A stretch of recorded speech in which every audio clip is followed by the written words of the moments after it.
एक शहर में एक दर्जी की दुकान थी और उस दर्जी के मालिक का नाम था साहिल। दुकान उसकी बहुत धड़ल्ले से चल रही थी, दिन दूनी रात चौगुनी। उसमें कपड़े सिलाने के लिए लोग आते, क्योंकि वो शहर में भी प्रसिद्ध था, इसलिए उसकी दुकान खूब चलती। एक दिन एक लड़की वहाँ पर आई और उसने कहा, भाई मेरे को कपड़ा सिलाना है, मेरी बहन की शादी है। तो उसने कहा, भी सिल दूँगा, लेकिन मेरे पास कपड़े बहुत ज़्यादा हैं, 6-7 दिन लगेंगे। उस लड़की ने कहा, मेरी बहन की शादी में तो 4 दिन बाकी बचे हैं, 4 दिन में सिलना कपड़े को।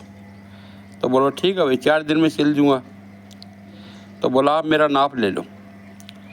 उसने कहा, मैं तो आप एक नाप कागज़ में लिख दो, उसी से मैं कपड़ा सिल दूँगा। बोला, नहीं, कागज़ में नहीं, आप मेरा नाप लो। अब जैसे उन्हें नाप लेना शुरू किया, उसने अपने कपड़े फाड़ दिए और ज़ोर ज़ोर से चिल्लाने लगी, बचाओ बचाओ बचाओ। तो 15-20 आदमी वहाँ पर इकट्ठे हो गए। बोला, क्या बात है कि भाई इसने मेरी इज्जत लूटनी चाहिए। तो उसको धड़ाधड़ उसको पीटने लगे और पीटने के बाद में उसको पुलिस स्टेशन ले गए। साथ में वो लड़की होगी।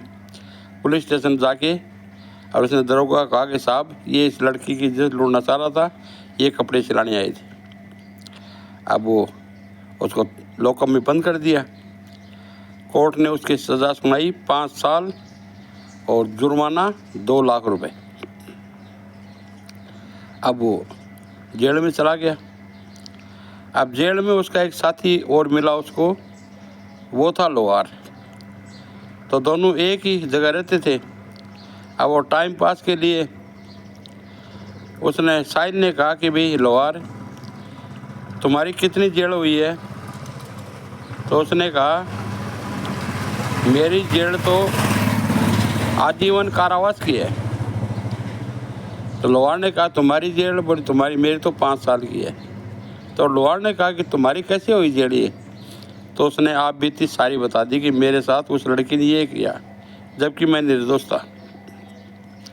अब साहिल ने कहा, तुम्हारी बताओ, तुम्हारी जेल कैसे हुई? तो उसने बताया कि मैं मेरे घर में था, तो वहाँ एक बिल्ली आ गई। मैं जैसे ही दूध पी रहा था, उस बिल्ली ने मेरा दूध गिरा दिया। दूसरे दिन मैं खाना खाने लगा, फिर बिल्ली आई, मेरी रोटी उठा के ले गई।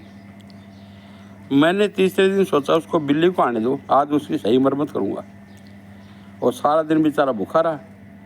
तीसरे दिन बिल्ली आई तो वो देख ही रहा था, जैसे ही बिल्ली अंदर घुसी उसने गेट बंद कर दिया। अब वो धड़ाम से और लोहार की जो अंगीठी नहीं होती है आग वाली, उस अंगीठी में जल गई। वो मर गई। उसके बाद में देखा, उसके छोटे छोटे 3 बच्चे थे, वो बेचारे तड़प रहे थे भूख से। तो वो भी 2-3 दिन में वो भी मर गए। अब एक दिन मैं बाहर जा रहा था, तो एक बूढ़ा आदमी और ज़मीन पर तड़प रहा था, पानी पानी पानी। तो उसको पानी पिलाने के लिए मैंने जैसे उसके पास गया, तो उसके पेट में एक छुरा घोंपा हुआ था। अब मैंने देखा कि भाई अब यहाँ से भागूं कि यहाँ से क्या करूं। तो इतनी देर में वहाँ से सायरन बजाती हुई पुलिस आ गई और पुलिस ने देखा कि ये तो आदमी मरा हुआ है, इसके पेट में चाकू घोंपा हुआ है। तो उसने उस लोहार को पकड़ लिया और जेल में डाल दिया। उसकी आजीवन कारावास की सज़ा हो गई। तो भाई साहिल, मैं भी निर्दोष और आप भी निर्दोष। अब मेरे को तो ताउम्र इसी जेल में गुजारनी पड़ेगी। तेरी तो 5 साल में छुट्टी हो जाएगी।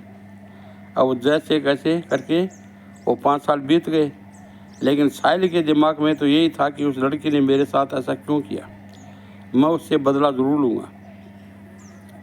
अब वो अपने घर में गया तो उसकी माँ उसका रास्ता बाट धो रही थी।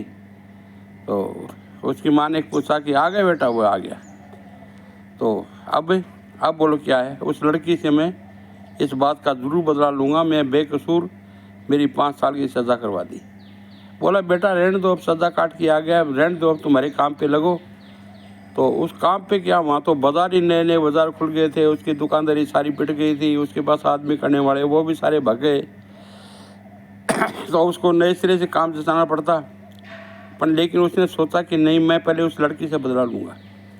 और जैसे तैसे करके और उसने अपने दोस्तों से कहा कि उस लड़की का पता करो वह कहाँ है। पहले तो आपने ढूंढना शुरू किया, फिर दोस्तों ने शुरू किया। तो दोस्तों ने कहा कि भाई वो तो असिस्टेंट कमिश्नर ऑफ पुलिस की नौकरी कर रही है और इसी शहर में है।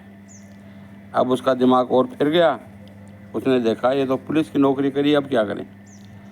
तो वो असिस्टेंट कमिश्नर पुलिस के दफ्तर के बाहर भी बैठ गया, भाई कैसे तैसे करके, और उसकी नज़र मेरे पड़े तो मैं उससे ये सवाल ज़रूर पूछूंगा। लेकिन उसने ध्यान ही नहीं दिया। अब एक दिन वहाँ भर्ती निकल गई सफाई करने वाले की, तो उसने फार्म भरा और उसका सफाई कर्मचारी में सिलेक्ट हो गया।